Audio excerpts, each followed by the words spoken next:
ابھی کل جامعہ میں کسی سے میری بحث ہو رہی تھی, وہ کہہ رہے کزن میرج پہ نا بار بار یہ نقصان, اور میں نے کہا بابا لیبارٹری کی ریسرچ ایک طرف رکھو, مشاہدے سے بڑھ کر دنیا میں کوئی ریسرچ نہیں ہوتی. اب تک شادیاں ہوتی ہی کزن میرج میں رہی ہیں, کتنے لنگڑے پیدا ہو گئے.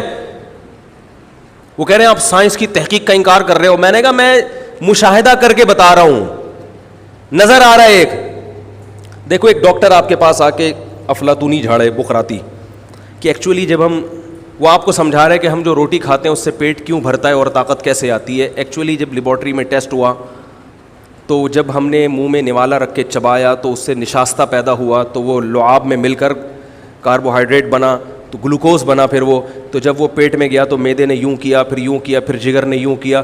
ایکچولی اس سے کیا ہوتا ہے, ہمارا پیٹ بھی بھر جاتا ہے اور ہمیں طاقت بھی ملتی ہے.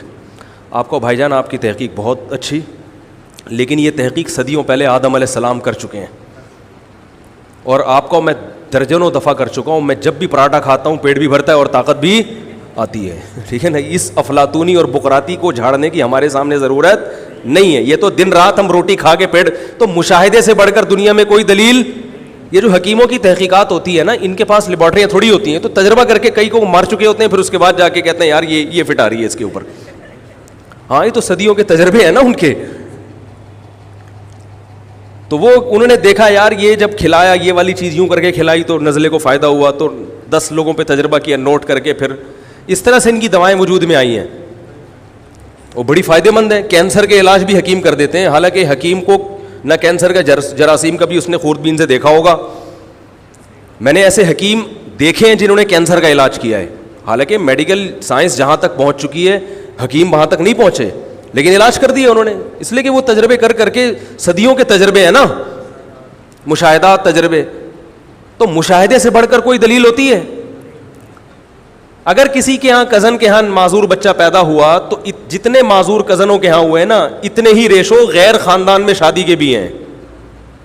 2 واقعات تو میں نے میرے سامنے آئے ہیں کہ کزن سے شادی کا انکار کیا اس بیس پر کہ معذور بچہ پیدا نہ ہو جائے, کہیں اور شادی کی اور پہلا بچہ ہی معذور پیدا ہوا. میں نے کہا اچھا ہوا اس نے کزن سے نہیں کی, اگر کزن سے کر کے ہوتا تو یہ سارا کس کے کھاتے میں ڈال دیتا, تو ان کا تو فیملی سسٹم تباہ ہو گیا. میں نہیں کہہ رہا کہ یہ ریسرچ غلط ہے, صحیح ہوگی, لیکن اس کا ریشو اتنا کم ہے کہ اس سے زیادہ حادثات کا امکان ٹرک کے نیچے آ کے مرنے کا ہوتا ہے بچے کا.